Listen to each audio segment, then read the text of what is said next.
तो अपोजिशन में दरार। और एक बार फिर मैं आ रहा हूं अनिल गर्ग जी, ये इख्तिदार के लिए, सत्ता के लिए चलो फिर एक बार अजनबी बन जाएं हम दोनों वाली स्थिति में आ गया विपक्ष। नहीं, बात ऐसी नहीं है, क्योंकि लग रहा है कि सब एक दूसरे के यहाँ सेंधमारी कर सकते हैं। नहीं, हमें आगे नुकसान हो सकता है। दिक्कत ये है, अभी मेरे साथी कौशिक जी शायद इस बात को नहीं मानेंगे, जितनी क्षेत्रीय पार्टियों की बात कर रहे हैं, ये सारी की सारी पार्टियों का जन्म कैसे हुआ। आप लेफ्ट की उसकी बात करेंगे, ममता की बात करेंगे, ममता कांग्रेस की ही नेता थी, ये बातें मेरे साथी को बताने की जरूरत नहीं पड़ेगी। आखिर कांग्रेस से नाराज होकर उन्होंने टीएमसी बनाई और कांग्रेस और लेफ्ट के साथ अकेले युद्ध किया और वहां पे फतह हासिल की। आप मुझे बताइए वो कांग्रेस से कैसे जा सकेंगी। ऐसे ही एसपी बीएसपी कांग्रेस के जमाने में ही कांग्रेस से लड़ झगड़ कर वहां पे अपनी स्थापना कर चुकी थी। आम आदमी पार्टी, केजरीवाल ने भ्रष्टाचार के खिलाफ आंदोलन शुरू किया था। किसके खिलाफ किया था? वो नरेंद्र मोदी जी की सरकार के खिलाफ आंदोलन शुरू नहीं हुआ था, वो आंदोलन शुरू हुआ था कांग्रेस की सरकार के खिलाफ, शीला दीक्षित की सरकार के खिलाफ। आप मुझे बताइए किस मुंह से वो कांग्रेस के साथ जाएंगे। यानी कुल मिला के जो कांग्रेस है उसके खिलाफ ही सारी पार्टियों का जन्म हुआ था और उसके साथ खिलाफ ही ताल ठोक कर वो अपने जन्म से लेकर अभी तक काम करते आई हैं। हाँ, सियासत की मजबूरियां आती हैं, जो कभी कभी वो, जैसे भी आप कर्नाटक में दिखा रहे थे, एक बार वेस्ट बंगाल की एक रैली में सभी लोग हाथ मिला के खड़े थे। नहीं तो फिर क्या मुसलमानों के वोट की लूट मची हुई? क्या लूट सके तो लूट, जिसको जितना मिल जाए, क्या ये वो लूट है क्या? क्योंकि कहीं ना कहीं सारे, अगर अपोजिशन की बात करें, सीए को लेकर जो बात कर रहे हैं, क्या उसके पीछे मुसलमान एक बड़ी वजह है क्या, जो इस वक्त सड़कों पर है, और उसका वोट एक बड़ी वजह है क्या? दूसरी बात, मैं इस बात से आपसे इत्तेफाक नहीं रखता कि सीए के विरोध में मुसलमान सड़क पे है। आप करके इसको ठीक करिए। सीए के विरोध में मुसलमान सड़क पे नहीं है, सीए के विरोध में ये जो विपक्षी पार्टियां हैं, चाहे वो कोई भी पार्टी है, उनके कार्यकर्ता सड़क में हैं। उसमें हिंदू भी हैं, मुसलमान भी हैं, सभी धर्मों के लोग हैं और वो अपने राजनीतिक वजूद बचाने के लिए। सर ये एक तबके का आंदोलन बनकर रह गया। अब वो किस वजह से बन गया ये हम नहीं कह सकते, लेकिन शाहीन बाग में क्या हो रहा है आप देख रहे हैं ना। शाहीन बाग में आपको कल का अगर वीडियो देखेंगे, आपके चैनल पे दिखाया गया था, वहां शब्द कीर्तन भी चल रहे थे, वहां हवन भी हो रहा था, वहां पे कुरान का पाठ भी हो रहा था, वहां क्रिश्चियन के बाइबल, पवित्र बाइबल का पाठ भी हो रहा था। इसलिए कृपया करके मैं आपसे निवेदन कर रहा हूं कि सीए के विरोध में मुसलमान सड़क पे इस सेंटेंस को, इस वाक्य को मत बोलिए। मतलब आप कह रहे हैं कि सारी जाति के लोग इसके खिलाफ हैं? मैं बोल रहा हूं, मेरे आप स्वीकार कर रहे हैं ना? मैं स्वीकार कर रहा हूं, सभी धर्मों के लोग स्वीकार क्या कर रहा हूं? कौशिक साहब, मैं क्या स्वीकार कर रहा हूं, मुझे बोलने दीजिए ना। मैं ये स्वीकार कर रहा हूं कि सीए के खिलाफ में विपक्षी पार्टियों के राजनीतिक कार्यकर्ता जो हैं वो सड़क पे हैं, क्योंकि उनके खिलाफ उनको ऐसा लग रहा है कि इस मुद्दे पे वो खासकर मुसलमानों को भरमाने में सफल हो सकते हैं, क्योंकि मुसलमान शब्द इस अमेंडमेंट में नहीं आया। उसको क्यों नहीं आया, क्या नहीं आया, ये सब जानते हैं। ऐसा नहीं वो जानते नहीं, उनको सब अच्छे से पता है कि ये किसी के खिलाफ नहीं है, लेकिन उनको लगता है बड़ी मुश्किल से बहुत दिनों के बाद एक मुद्दा हाथ में लगा है, क्योंकि इससे पहले धारा 370-35 से हटाई गई, वो चाह के विरोध नहीं कर पाए। राम मंदिर का फैसला, क्योंकि सर्वोच्च न्यायालय ने फैसला दिया था, वो चाह के विरोध नहीं कर पाए। ट्रिपल तलाक का फैसला आया, उनको पता है कि ये हर हालत में मुसलमान बहनों के और जो हमारी बहनें दुखी होती है उसके खिलाफ आप ये कहना चाह रहे हैं राकेश कपूर जी, मौका मिला। राकेश कपूर जी, क्या ये जो बात है, मतलब मैं समझ रहा हूं क्या कि मुसलमानों को भड़काना आसान है। अब कंपटीशन इस बात में है कि कौन कितना भड़का पाता है। यही कह रहा हूं। दूसरी बात, कौन कितना भड़का पाता है। उन्होंने इसको एक मौका और अपॉर्चुनिटी के रूप में लिया और कि इस मौके पे शायद वो मुसलमानों को भरमा सके, इसलिए उन्होंने अपने राजनीतिक कार्यकर्ताओं को सड़क पर उतार दिया। दूसरी बात मैं भी कह रहा हूं, बार बार बात आती है कि अपनी विफलताओं से ध्यान बटाने के लिए नरेंद्र मोदी सरकार सीए की बात कर रही है, वो गरीबी की बात नहीं करी, बेरोजगारी की बात नहीं करी, आर्थिक नीति की बात नहीं करी। मैं ये कह रहा हूं सीए को मुद्दा बना कौन रहा है? नरेंद्र मोदी की सरकार सीए को मुद्दा नहीं बना रही। उन्होंने एक बिल लाया, पास करा दिया, लागू करने की बात खत्म। बार बार इस मुद्दे पे एजिटेशन, बार बार इस मुद्दे की बात। हाँ, तो आपसे पूछ रहा हूं, मैं वही पूछूंगा आपसे और जिलाइन साहब से भी आ रहा हूं। सर आप मुझे समझा देना, मैं इसी प्लेटफॉर्म से सब कुछ सुनता हूं। ये क्या राकेश कपूर जी, यही बात है कि मुसलमानों को भड़काना आसान है, अब कंपटीशन इस बात का है कि कौन कितना भड़का सकता है? नहीं, ऐसा नहीं है। मुसलमान जो हैं इस देश के उतने ही बाइज्जत नागरिक हैं जितने के हिंदू हैं, और मुसलमानों को भड़काना आसान नहीं है। अगर आसान होता मुसलमानों को भड़काना तो आज़ादी के बाद से आप एक भी मुझे बता दीजिए मुसलमानों का रहनुमा हुआ है? कोई नहीं हुआ है। जितने भी रहनुमा हुए हैं सब हिंदू हुए हैं, कोई मुसलमान रहनुमा नहीं हुआ। बहुत कोशिशें की, यूपी में डॉक्टर फरीदी ने बहुत कोशिश की, उन्होंने मुस्लिम मजलिस बनाई, बहुत कोशिशें हुई, अभी भी कुछ लोग कोशिश में लगे हुए हैं। सवाल यह है कि मुसलमान जो है वो हिंदुस्तान का उतना ही और वैसा ही उतने ही हक और हकूक वाला सिटीज़न है जितना कि हिंदू है। ये हमें मानकर चलना चाहिए। और हमारा ये मान कर के नहीं, यही हकीकत है, यही हमारा संविधान कहता है, यही हमारा आईन कहता है। सबसे बड़ी दिक्कत जो है सीए के बारे में यही आ गई है कि इसमें मुसलमान शब्द को हटा दिया गया है। ये एक जो है ये कानूनी मसला है और इसकी समाज जो है वो हमारा गया है। ये एक जो है ये कानूनी मसला है और इसकी समाज जो है वो हमारा सुप्रीम कोर्ट फरमा रहा है। तो वहाँ से जो फैसला आएगा वही आखिरी फैसला होगा। बहुत सारे ऐसे कानून बने हैं संसद में जो सुप्रीम कोर्ट ने जिनको अवैध कहा है, ऐसी बात नहीं है। बहुत सारे बने हैं, कांग्रेस के ज़माने में कांग्रेस ही राज करती रही, कांग्रेस के ज़माने में बने बहुत सारे। असम का ही था IBDT एक्ट, IMDT एक्ट। लेकिन तो सर ठीक है, लेकिन सवाल यह है कि जो आपने मुसलमानों का सवाल रखा ना, तो मुसलमानों को भड़काना और मुसलमानों को जो है वो उनको एक वोट बैंक की तरीके से यूज़ करना, ये बहुत एक ऐसी बात हो गई है सियासत के अंदर कि जो हम लगातार सुनते चले आ रहे हैं, लगातार सुनते रहते हैं जी। लेकिन मुसलमानों ने, आपको मैं एक बात बताऊं, मुसलमानों ने आप देखें को एक यूपी को छोड़ दें, यूपी की सियासत चूंकि बदल गई, यूपी की सियासत में जब जबरदस्त करवट आई, और आप किसी उसमें देखें, किसी और दूसरे प्रदेश में आप देखें, साउथ के किसी प्रदेश में देखें, चले जाइए आप तमिलनाडु में, वहां बता देंगे कि आप ये हिंदू है मुसलमान है, दोनों की भाषा एक है,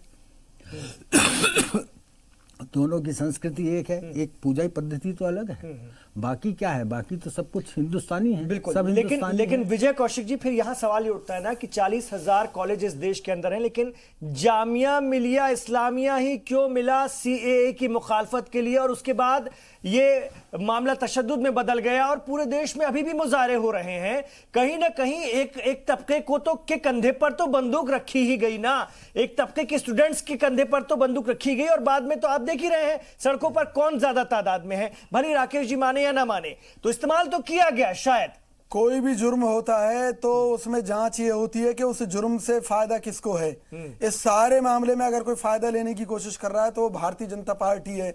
अभी ये कह रहे थे कि भाई CAA पर राजनीति नहीं कर रही, जगह जगह भाजपा कार्यकर्ताओं द्वारा CAA के समर्थन में रैलियां निकाली जा रही हैं, कार्यक्रम किए जा रहे हैं, विरोध प्रदर्शन हो रहे हैं और दूसरे काम किए जा रहे हैं। तो राजनीतिक लाभ अगर कोई ले रहा है इस देश में इस मुद्दे पर तो भारतीय जनता पार्टी है। जामिया मिलिया इस्लामिया के अंदर जब पुलिस घुसी और तशद्दुद में मारे गए लोगों को शहीद कहलवाने के लिए आपको मालूम होना चाहिए उसमें VC ने क्या कहा है। महासचिव बिजनौर से लेकर मेरठ तक का दौरा कर आई थी, इसी मामले में तशद्दुद का शिकार हुए लोगों को जिनकी जान गई, उन्हें शहीद करार देने के लिए कौन सी पार्टी की अब उसी मुद्दे पर आ जाता हूं। यही भाजपा के नेता चिल्ला कर कहते थे कि देश भर में जो दंगे फसाद हो रहे हैं उसमें कांग्रेस का हाथ है। बाद में यही सरकार कहती है नहीं जी उसके पीछे तो PFI का हाथ था। तो भैया आपकी इंटेलिजेंस और दूसरे मामले कहां थे, कहां आपकी IB थी, कहां CID थी। सरकार फेल रही है हर मोर्चे पर। आज VC ने क्या कहा, जामिया की VC ने, उन्होंने ये कहा कि उन पुलिसकर्मियों के खिलाफ FIR दर्ज कराई जाएगी, चाहे उसके लिए उन्हें कोर्ट का सहारा क्यों न लेना पड़े। वहीं आज सरकार भी इस बात की समीक्षा कर रही है कि छात्रों के साथ जो बर्बरता हुई है उस पर कहीं ना कहीं सरकार से गलती हुई है, उसको सही ढंग से नहीं निपट पाई सरकार। तो एक तरफ तो ये पहले खुद गलत कदम उठाते हैं, बाद में आरोप लगाते हैं कांग्रेस की तरफ। अरे भैया अपनी गिरेबान में झांकिए। जुलान साहब जवाब दीजिए। इस देश को रोजगार की जरूरत है, अगर किसी इस देश को GDP की बेहतरी की जरूरत है, इस देश को बेहतर कानून यही बात कह रहे थे आज राहुल गांधी, यही बात कह रहे थे अभी थोड़ी देर पहले राहुल गांधी यही बात कह रहे थे। देखिए मैं क्रमबद्ध तरीके से बिंदु वाइज जो होता है वो इनकी बातों का जवाब दे देता हूँ। कौशिक साहब का पहले इन्होंने कहा कि भारतीय जनता पार्टी जो है CAA पे राजनीति कर रही, तो जब आप भर्म और झूठ का इतना बड़ा माया जाल लोगों के सामने लाएंगे, आप जो जनता एकदम जो आवाम हमारी शांति इत्तेहाद इखलाक भाईचारा के साथ रह रही है, उसके दिमाग में इस मौजूदा सरकार और वज़ीर आज़म के ख़िलाफ़ इतना भर देंगे कि वो सड़कों पे आ जाएगी और सड़कों पे आके तांडव करेगी। उसमें वो लोग शामिल हो जाएंगे जो इस पूरे समाज के ताना बाना को बिखेरना चाहते हैं, इस समाज को तोड़ना चाहते हैं, जिनका इतिहास हिंसा पे रहा है। मैं वामपंथ विचारधारा की बात कर रहा हूँ।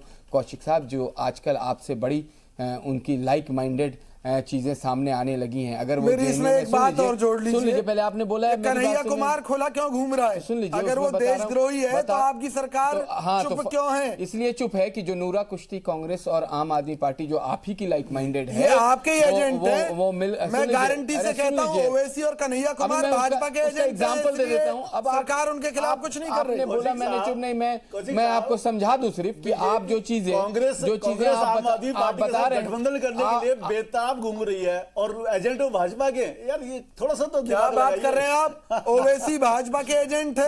सर मुझे एक बात बताइए, एक तरफ भारतीय जनता पार्टी की सरकार कहती है कि ये लोग देशद्रोही हैं, लोकसभा चुनाव के समय खुले घूमते हैं, जगह जगह जनसभाएं करते हैं और अपने विचार लोगों के ऊपर थोपते हैं, और आप भाजपा सरकार को सत्ता में रहने का क्या है? इतना नहीं बोलिए प्लीज। आप मुझे बताइए ना, अगर ये लोग देशद्रोही हैं तो ये इस देश में रह क्यों रहे हैं? मैं बताता हूँ आपको, इसका मतलब बीजेपी की सरकार फेल है क्योंकि चार्जशीट करने के लिए जो परमिशन आम आदमी पार्टी सरकार नहीं दे पा रही उसको जनाब आप एक ही मुद्दे पर मत रोते रहिए। आपने पूछा, अगर सरकार चाहती, सरकार के मुताबिक वो व्यक्ति रोज जहर उगल रहा है, उसके खिलाफ अब तक 1000 कन्हैया नहीं है।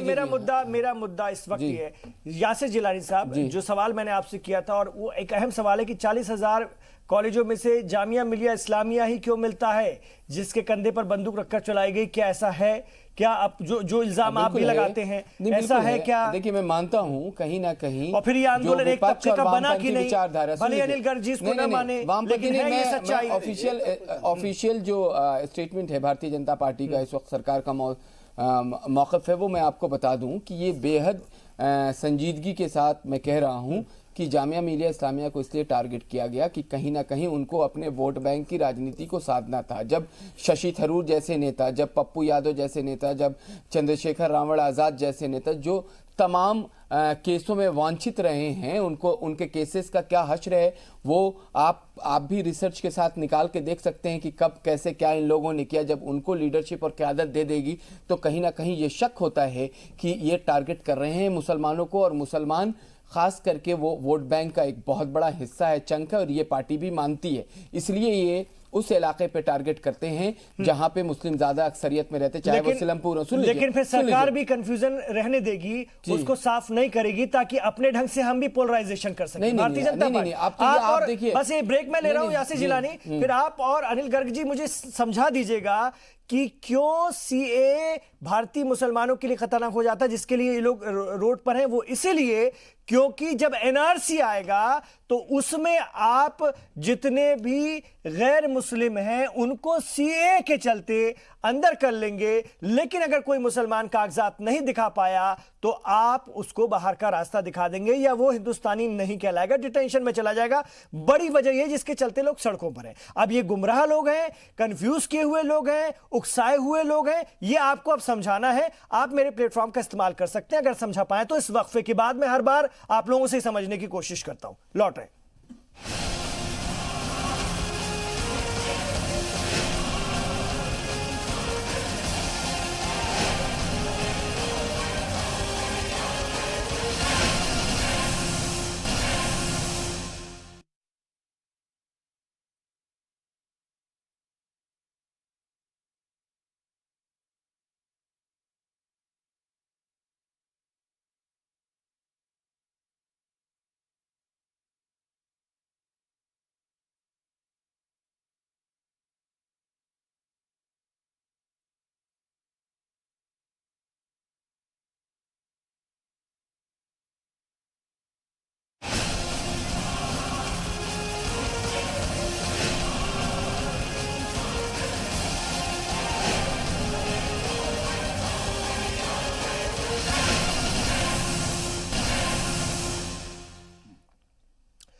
भारत में पाकिस्तान, अफगानिस्तान और बांग्लादेश से जो लोग आ गए हैं और वो माइनॉरिटी के हैं, जो कि धार्मिक आधार पर प्रताड़ित होकर के आए हैं, उन्हें सीएए संरक्षण देता है।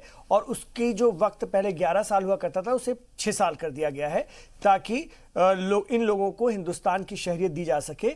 और इसमें मुसलमानों को इसलिए शामिल नहीं किया गया कहा जाता है क्योंकि ये जो 3 देश हैं ये मुस्लिम बहुल देश हैं, इनमें से बाकायदा ये इस्लामिक रिपब्लिक हैं, इस्लामिक देश हैं और भारत भूमि से टूटकर बने हुए हैं। मेरे ही प्रोग्राम में कई लोग कहते हैं कि चीन को भी शामिल होना था, नेपाल से भी कुछ लोग आ जाते हैं, श्रीलंका से भी मुसलमान आते हैं, तो आपने उनको क्यों नहीं शामिल किया? आप मुसलमानों को शामिल नहीं करना चाहते थे। तो चलिए अब थोड़ा कंफ्यूजन सभी लोगों से मैं चाहूंगा कि जो बने हुए हैं उसको दूर करें ताकि चीजें हो। अगले की अपोजिशन इसको लेकर के अब अपनी अपनी डपली अपना राग अलाप रहा है और अपना वोट बैंक देख रहा है। लेकिन मैं यहां से आप लोगों के जरिए कोशिश करूंगा, अनिल गर्ग जी आप ही समझा दीजिए, एनआरसी पहले बताइए होगा या नहीं, क्योंकि मौजूदा हुकूमत इसमें अब बैकफुट पर नजर आती है।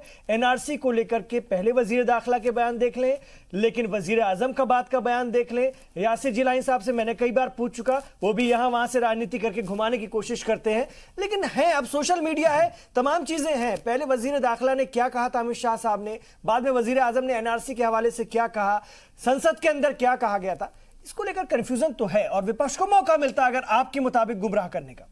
देखिए 2 बातें हैं, एक CAA एक NRC, ठीक है। CAA, पहले मैं CAA की बात कर रहा हूं, मुझे थोड़ा सा समय दीजिएगा। CAA में किसी की नागरिकता छीनने का कोई लेना देना नहीं है। CAA में सिर्फ 2 चीजें आई हैं जो मैं भी पहले ही बता रहा था, दोबारा बता देता हूं। एक, जो 11 साल का अरसा था उसको घटा के 6 साल कर दिया गया और कट डेट लगा दी गई 31 दिसंबर 2014 तक जो लोग आए हुए हैं। दूसरा उसमें मेजर चीज है, जो 3 देशों का नाम आप ले रहे थे, पाकिस्तान, बांग्लादेश, अफगानिस्तान, इसमें जो 6 अलग अलग वर्ग के लोग जो वहां धार्मिक प्रताड़ना के कारण यहां पे ऑलरेडी आ चुके हैं 31 दिसंबर 2014 तक, वो अभी तक अवैध रूप से कहलाते थे, शरणार्थी के रूप में कहलाते थे, उनको कोई सुविधा नहीं मिल पाती थी। इसलिए भारत सरकार ने फैसला किया कि उनको अब यहाँ की नागरिकता दी जाए। जो राजनीतिक फैसला नहीं था क्या? एक मिनट सुनिए ना, हाँ राजनीतिक फैसला है, हर हालत में राजनीतिक फैसला है, फायदे का सौदा है। देखिए अगर कोई, हाँ सुन लीजिए, अगर कोई अच्छा काम किया जाता है और देश की जनता उसको एडमायर करती है तो ये राजनीतिक फायदा है और बीजेपी का फायदा होगा। अगर देश की जनता जैसे आपके कहने के अनुसार ये इसके खिलाफ है, पूरा देश इसके खिलाफ है, तो आप खुश हो जाइए। अगली बार जब भी वोट होगा इसके खिलाफ, भारतीय जनता पार्टी के खिलाफ वोट पड़ेगा, सरकार आपकी बनेगी, आपको तो इससे फिर खुश हो जाना चाहिए, नाराज नहीं होना चाहिए। आपको अच्छे से मालूम है कि भारतीय जनता पार्टी का जो ये द्वारा जो सरकार है और सरकार का इस कदम में पूरा देश खुश है, हर आदमी खुश है। सिर्फ कुछ राजनीतिक कार्यकर्ता जो अलग अलग पार्टियों के, वो लोग सड़क पे हैं, जैसे मैं पहले कह रहा था। अभी दूसरी बात, एनआरसी की बात आप कर रहे हैं, एनआरसी को कंफ्यूजन कहां है? एक एनआरसी हुआ आज तक देश में, वो एनआरसी किसी पार्टी का, किसी सरकार का नहीं है, वो सर्वोच्च न्यायालय द्वारा निर्देशित है, उनके द्वारा देखरेख में है, उनके अधिकारी देख रहे हैं और वो सिर्फ तो मतलब आप इस स्टेज से कह रहे हैं कि एनआरसी नहीं होगा देश में? नहीं, मैं अपनी बात हो चुका, मैं पूरी बता रहा हूं, वो सर्वोच्च न्यायालय की पूरी बात बता रहा हूं, मैं पूरी बात बता रहा हूं। क्योंकि असम का स्टेटस डिफरेंट था, इसलिए उसके जो नॉर्म्स हैं वो भी सर्वोच्च न्यायालय ने तय किए। जो कट डेट लगाई गई, जिसका बार बार जिक्र होता है कि 1971 से आए हुए पहले लोग होंगे, उनके माँ बाप की जन्म कुंडली देख ली जाएगी, वो किसी भारतीय जनता पार्टी की सरकार ने नहीं लगाई या किसी और सरकार ने भी नहीं लगाई, वो सर्वोच्च न्यायालय ने वहां की स्पेशल परिस्थितियों के कारण, वो एनआरसी की बात वहीं की वहीं खत्म हो जाती है। अब आया पूरी देश की बात, जिसकी बात आप कर रहे थे कि माननीय गृह मंत्री ने भी संसद में बोला है, बाकी जगह बोला है। एक मिनट, मैं आपसे सवाल लूंगा और आपके जवाब भी दूंगा, मुझे कोई तकलीफ नहीं है इसमें। दूसरी बात, अब एनआरसी की बात जो माननीय गृह मंत्री जी ने कहा था कि हम ला सकते हैं, वो एनआरसी क्या होगा, कब आएगा, उसको का ड्राफ्टिंग होगी और उस पर संसद में बहस होगी, कानून बनेगा, क्या होगा, सबके सामने आएगा। वो उसमें कोई ऐसा नहीं है कि चुपके से आ जाएगा, रात को आ जाएगा, सुबह सब पे लागू हो जाएगा और किसी को रातों रात उठा के फेंक दिया जाएगा, ऐसा बिल्कुल नहीं है। तीसरी बात, अभी बार बार जो बात करी जाती है कि CAA आ गया इसलिए उन लोगों को अंदर ले लिया जाएगा और मुसलमानों को बाहर कर दिया जाएगा। अब दोनों को मिक्स कर देता हूं, जैसे बाकी लोग मिक्स कर रहे हैं, मैं भी दोनों को मिक्स कर देता हूं। चलो, CAA पे जो कानून आया आपके सामने है, एनआरसी हुआ, आपने कहा कि कागज मांगे जाएंगे। आप मुझे बताओ, कोई भी ड्राफ्ट बनेगा, कोई भी कानून आएगा, जब भी एनआरसी आएगा, अभी आया नहीं है, आने की संभावना कब है ये मुझे मालूम नहीं है, आएगा जब भी आएगा। आपकी बात मान लेता हूं, आपकी बात मान लेता हूं कि आएगा, मैं आपकी बात मान लेता हूं, एज्यूम कर लेता हूं, नहीं आपकी नहीं, विजय कौशिक जी कह रहे हैं हमारे, मैं उनकी बात मान लेता हूं कि मैं कहता हूं चलो आएगा, इनकी बात मान ले, लेकिन ड्राफ्ट सबका होगा, हिंदू, मुसलमान, सिख, ईसाई, जिससे भी मांगा जाएगा। एनआरसी में कोई धर्म के हिसाब से कागज नहीं मांगा जाएगा, मांगा अगर गया कोई धर्म ही नहीं पूछा जाएगा एनआरसी में। हाँ सर, इमरान जी देखिए क्या गुमराह नहीं, एक मिनट रुकिए ना, मैं बता रहा हूं, अभी मेरा सवाल पूरा हो जाए, फिर आप मुझसे सवाल करिए, मैं आपको जवाब दे दूंगा।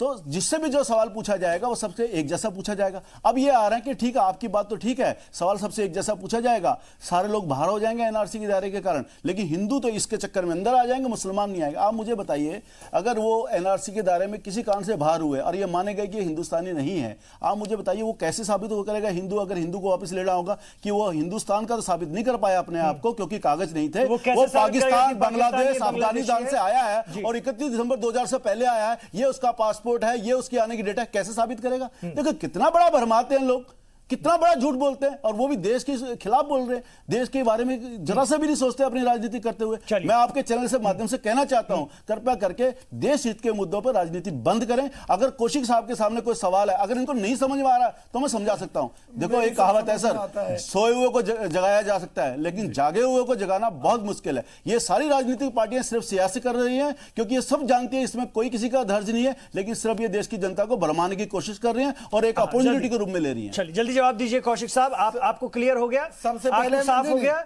सबसे पहले मैं भाजपा नेता को बधाई देता हूं कि इन्होंने मान लिया कि ये भारत सरकार का राजनीतिक फायदे के लिए उठाया गया कदम है। अगर कोई दिक्कत है तो मैं भी सवाल, सबसे पहले आपने इस बात को स्वीकार कर लिया, इसके लिए मैं बधाई देता हूं। क्या चीज स्वीकार कर लिया मैंने? कि ये एक राजनीतिक फायदे के लिए मैंने ये नहीं कहा, आपने कहा इसका फायदा होगा, खुद का कह रहा हूँ। कोई भी सरकार अगर देश हित में कोई कदम उठाती है तो उसका फायदा अगर उसको मिलता है तो हर जगह। सुनिए, आप मेरे राजनीतिक कदम क्यों था और इसके क्या नुकसान होंगे मैं बताता हूं आपको। देखिए, ये शुरुआत असम से हुई कि असम के अंदर एक सिस्टम बनाया गया। मुझे बताइए, असम में एनआरसी की बात बीजेपी ने किया, कांग्रेस ने की बात तो सुनिए जनाब, आप मुझे बता दीजिए ये बात। असम में एनआरसी आई मिली है, उसके मुताबिक की थी, बीजेपी ने की थी। 20 लाख लोग अवैध रूप से, मैं जो कहना चाहता हूं मुझे बताइए, कि सुप्रीम कोर्ट ने जब ये फैसला किया एनआरसी वहां पे सरकार, अब भाजपा को चिंता ये हुई कि वहां 15 लाख हिंदू हैं और 5 लाख मुस्लिम हैं।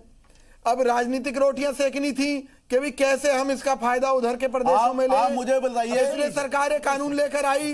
कांग्रेस ने इस बात पर चिंता जताई कि जब आप इसे जातिगत आधार पर इसे कानून को लागू करेंगे तो वहां अल्पसंख्यकों पर दूसरे देशों में अत्याचार बढ़ सकते हैं। इसके और भी कई नुकसान हैं, उन पर समीक्षा होनी चाहिए, उन पर चर्चा होनी चाहिए, लेकिन नहीं। सरकार चूंकि वोट बैंक की राजनीति करती है, अपना राजनीतिक फायदा लेना चाहती थी, इसलिए इस कानून को जबरदस्ती थोप दिया। इसके बाद में इन्हीं लोगों ने रूमर फैलानी शुरू की, भाजपा के लोगों ने, कि अभी तो ये आया है, अब एनआरसी लाएंगे, पूरे देश भर में लागू करेंगे। अमित शाह जी के बयान है कि एनआरसी पूरे देश में लागू होगा। इसके साथ ही सभी लोगों में एक डर इन्होंने बैठा दिया कि इसमें जिसके पास कागजात पूरे नहीं होंगे वो इस देश का नागरिक नहीं होगा, या तो वो डिटेंशन सेंटरों में रखा जाएगा या देश से बाहर भगा दिया जाएगा। आप ये देखिए, सीएए के बाद ही वहां पर पाकिस्तान में क्या हुआ, कुछ मुस्लिम संगठनों ने वहां पर धावा बोला वहां, और अल्पसंख्यकों के ऊपर अत्याचार बढ़ने की खबरें रोजाना आई रही हैं। तो इस तरह से ये सरकार, भाजपा की सरकार, देश को बांटकर हिंदू मुस्लिम करके अपने राजनीतिक लाभ लेना चाहती है। इनसे पूछिए कि लोकसभा चुनाव में इन्होंने कितने मुस्लिम भाइयों को टिकट दी। जब आप अगर सर्वधर्म सदभाव की राजनीति करते हैं, क्यों प्रधानमंत्री जी ने कहा, एक सवाल का जवाब दे दीजिए, कपड़ों के आधार पर इस सारे दंगाइयों की पहचान हो जाती है।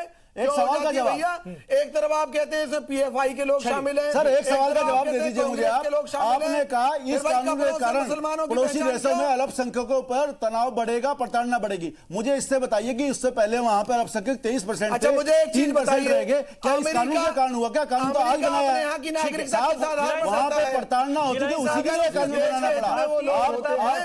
आप किसी ने साथ नहीं। जनता पार्टी एक राजनीतिक पार्टी है, इक़्तिदार में है, वो क्या सोच रही है, और एक बीजेपी का नेता होने के नाते और सीधे सरकार से जुड़े होने के नाते आप उच्च शिक्षा समिति के मेंबर भी हैं एचआरडी मिनिस्ट्री में, मुझे समझा दीजिए, हमारे नाज़रीन को, मुसलमानों को बिलखुसूस समझा दीजिए कि वो कानून सीए उनके लिए क्यों नहीं है मुसीबत। जी देखिए, मैं आइन और दस्तूर के अकॉर्डिंग बता दूं, क्योंकि 1947 में जब धर्म के आधार पे मेरा देश बट गया था और जिन्हें जाना था पाकिस्तान, जिन मुस्लिम भाइयों को, वो चले गए थे, लेकिन जो यहाँ रहे वो भारत के भूमि पुत्र हैं।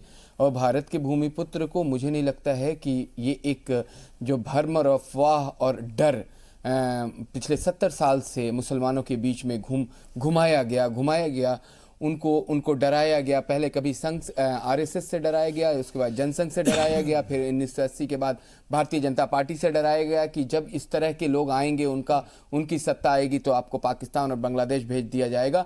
एक भी ऐसा कोई उदाहरण नहीं दे सकता है भारत के अंदर जो कोई भी मुसलमान कहीं भारत की भूमि से छोड़ के कहीं दूसरी जगह गया है। भारत के मुसलमान भारत की भूमि में पैदा हुए हैं और इसी की ज़मीन में वो सुपुर्द खाक हो जाएंगे। भारत भूमि से बहुत प्यार करते हैं लोग। हाँ, अब देखिए प्रॉब्लम क्या है। प्रॉब्लम ये है कि जो ख़ास करके असम और नॉर्थ ईस्ट के एक आध इलाके जो बांग्लादेश के बॉर्डर से हैं, जहां घुसपैठियों का आतंक कोई 2014 के बाद से शुरुआत नहीं है, 2014 से नहीं, ये 1970 के बाद से वहां पे घुसपैठियों का आतंक रहा है। जो बॉर्डर के शहर हैं, कोकराझार है, बारपेटा है, धुबरी है, ये ऐसे इलाके हैं, सिलचर है, जहां पे 80% जो हैं लोग बांग्लादेश के घुसपैठी हैं। उनके लिए जो चीज़ें इफेक्टिव कानून को लाने की कोशिश करी गई थी एनआरसी के थ्रू, तो उस एनआरसी को सर्वोच्च न्यायालय क्यों इसके विरोध में है? वो तो असम गण परिषद, वो तो हिंदुओं की अक्सरियत वाली पार्टी है। देखिए मैं आप मेरे सरकार का मौखिक, अरे सरकार के मौखिक आप मुझसे अगर सवाल ले रहे हैं तो मैं सरकार का असम गण परिषद क्या कहता है और कौन धड़ा क्या कहता है, ये मैं इस पे मेरी कोई टिप्पणी नहीं होगी। मेरी टिप्पणी होगी इस वक्त जो भारत में या उन इलाकों में जो घुसपैठी हैं उनको चिन्हित करके, भारत जिसके अंदर बहुत ही सीमित संसाधन है। हमने 2 दिन पहले आपने जब जनसंख्या को लेके एक बड़ी डिबेट करी थी तो उस पर हमने संसाधनों को लेके कितना ज़बरदस्त एक डिबेट करा और बताया कि पानी कितने % रह गई है, ज़मीन कितने % रह गई है, आबादी के लिहाज से क्या प्रॉब्लम आने जा रही है भारत की इस भूमि के ऊपर। तो आप उसके मद्देनजर आप देखेंगे जहां मानवीय स्तर भी लेना होगा, तो मुझे लगता है कि उन घुसपैठियों को कहीं ना कहीं इस देश में रहने का कोई हक नहीं है। सीएए से भारत के जो रहने वाले भूमिपुत्र मुसलमान हैं उनका कोई मतलब नहीं है। सुन लीजिए कौशिक साहब, मैं एक मैसेज दे रहा हूं, मैं आपके जी सलाम के माध्यम से भारत के मुसलमानों को जो कश्मीर से कन्याकुमारी तक रह रहे हैं, मैं उनको कह रहा हूं कि अगर कोई किसी तरह की बात हो रही है, और आपको मैं उसमें एक चीज और जोड़ दूं कि जब आसाम में ये सारी चीजें आई, ये कवायद हो रही थी, तो सरकार की तरफ से सर्वोच्च न्यायालय के आदेश अनुसार वहां पे तमाम इस तरह के लीगल एड सेंटर हर शहर में, हर इलाके में दिए गए थे कि अगर आपको कोई प्रॉब्लम है तो आप निचली अदालत से लेकर सर्वोच्च अदालत तक आप अपील कर सकते हैं, अपने आप को सिटीजन साबित करने के लिए आप केस लड़ सकते हैं। तो ये सारी जो चीजें हैं ये सरकार की तरफ से होती रहती हैं। मसला क्या है इमरान साहब कि जब आपको एक हुकूमत पसंद नहीं आती है, एक हुकूमत की हर बात आपको नागवार गुजरने लगे और आपको लगे कि हम हाशिए पे खड़े हैं क्योंकि हमारे पास ना तो नेता है, ना नीति है, ना आपकी नीयत साफ है। वो आपके जो इस डिबेट का मुद्दा था, जो विपक्ष के बिखराव, जो आपका मेन लाइन था, उसमें साबित होता है। क्योंकि विपक्ष क्या है कि बहुत देर तक सत्ता से बाहर बर्दाश्त नहीं कर सकता है, खास करके कांग्रेस पार्टी जिसकी हुकूमत अब उनके आसपास 60 सालों तक घूमती रही है। उनको ये लग रहा है कि अब मेरे पास सत्ता कैसे आए, तो वो छोटे बच्चों के, यानी हमारे जो शिक्षण संस्थानें हैं वहां के छात्र छात्राओं के कंधे का सहारा ले रहा है। वो सीए जैसे एक ऐसे कानून जिससे भारत के मुसलमानों का कोई लेना देना नहीं है, वो उसका लेना चाह रहे हैं। क्या विपक्ष ने, अपोजिशन ने कुछ इसी तरह का इस्तेमाल किया आपको लगता है? आपने कहा सारे लोग लोकतांत्रिक हक का इस्तेमाल कर रहे हैं, ठीक है, लेकिन इसके पीछे सियासत कौन कर रहा है? Final comment. देखिए, जाहिर तौर पर जो हमारा जो सिस्टम है उसमें सियासत तो होगी, हर बात पर सियासत होती है। लेकिन मैं इस पे एनआरसी पे एक बात कह दूं कि 1955 का जो सिटीजनशिप एक्ट है उसमें ये उसकी 14वीं शर्त में ये साफ तौर पे लिखा हुआ है कि हिंदुस्तान की सरकार हर नागरिक को एक नेशनल आइडेंटिटी कार्ड देगी। दिक्कत पैदा ये हो गई है कि जैसे आप राशन कार्ड बनाने पे आपका हक है, जैसे आधार कार्ड बनाने पे आपका हक है, ऐसे ही नेशनल आइडेंटिटी कार्ड बनाने पर भी आपका हक है। इसी वजह से 2003 में जो है सिटीजनशिप एक्ट में जो है वो संशोधन किया गया था। लेकिन ये चीज़ें सारी उल्टी तरीके से रख दी गई हैं, इसलिए ये बवाल मचा हुआ है। किसने रख दिया सर? वही मेरा सवाल है। वही बात है ना, अब ये किसने, ये भी सियासत है, ये इसकी वजह भी सियासत है। ये सारी चीज़ें उलट के रख, जैसे आप आधार कार्ड बनवाते हैं वो आपका हक है, जैसे आप राशन कार्ड बनवाते हैं वो आपका हक है, ऐसे ही 1955 सिटीजनशिप एक्ट आपको ये अधिकार देता है कि नेशनल आइडेंटिटी कार्ड आपका हक है। सरकार चाहे तो वो हर आदमी को, हर नागरिक को नेशनल आइडेंटिटी कार्ड देगा। और उसी की वजह से इतने जो संशोधन हुए हैं ना, अमेंडमेंट्स हुए सिटीजनशिप एक्ट में, खासतौर से जो लाल कृष्ण आडवाणी साहब ने जो किया था 2003 में, वो इसी वजह से था। उसकी जो नियत जो खराब नहीं थी, वो नेक नियति वाला था, उसकी कोई नियत खराब नहीं थी। लेकिन दिक्कत पैदा सिर्फ, मुझे माफ़ी देंगे, दिक्कत सिर्फ ये हो गई है, अगर हम इसमें CAA में मुसलमान भी जोड़ दें तो कौन सी आफत आने वाली है इस मुल्क पर, क्या गजब हो जाएगा। अरे भाई, रहमत अगर कबूल करें क्या बईद है, और शर्मिंदगी से उज़र ना करना गुनाह का। सर सिर्फ 10 सेकंड में जवाब दीजिए, मैं खत्म करूंगा क्योंकि इन्होंने एक सवाल उठा दिया है। सिटीजन एक्ट में कहीं ये नहीं लिखा गया है कि कोई मुसलमान किसी भी देश से, दुनिया के किसी भी देश से आया है और यहाँ पे आके शरण लेना चाहता है, नागरिकता मांगता है, उसको नागरिकता नहीं दी जाएगी, उसको भी नागरिकता दी जाएगी। उसमें जो कानून है वो है कि वो 11 साल तक यहाँ रहेगा और नागरिकता के लिए निवेदन करेगा तो उस पर विचार करके उसको नागरिकता दी जा सकती है। ये कहीं नहीं लिखा सिटीजन एक्ट में। अमेंडमेंट जो हुआ है, मैं सिर्फ उसका जिक्र कर रहा था। ये दोनों चीजों को मिला के नहीं बोलना चाहिए। दूसरी बात, मैं कौशिक साहब से एक सवाल करना चाहता हूं, सिर्फ एक सेकंड। CAA से मुझे बता दीजिए किस भारतीय मुसलमान की नागरिकता जा सकती है या किसी की भी नागरिकता जा सकती है? कौशिक साहब मुझे बता दीजिए। मैं सिर्फ आपको एक चीज कहना चाहता हूं, मेरे पास वक्त, अगर आपके पास सवाल है तो मैं इस पर और चर्चा कर लूंगा। हम लगातार बैठ रहे हैं। विजय कौशिक जी, माफी चाहता हूं, हम आपसे और बात करते, लेकिन अभी वक्त पूरा हुआ जाता है। इस पर हम लगातार चर्चा कर ही रहे हैं। फिलहाल अपोजिशन को अब देखना होगा कि वो कितना इस वक्त लोगों का साथ दे पाता है, साथ आकर के। इस पर भी तमाम लोगों की नजर है, वरना अपनी अपनी ढपली, अपना अपना राग अब लोग समझते हैं। और अगर ये वोट बैंक की सियासत है तो इसका असर भी अब लोगों को धीरे धीरे समझ में आने लगा होगा। बहुत शुक्रिया आप तमाम लोगों को इस चर्चा में शामिल होने के लिए। आप देखते रहिए जी सलाम।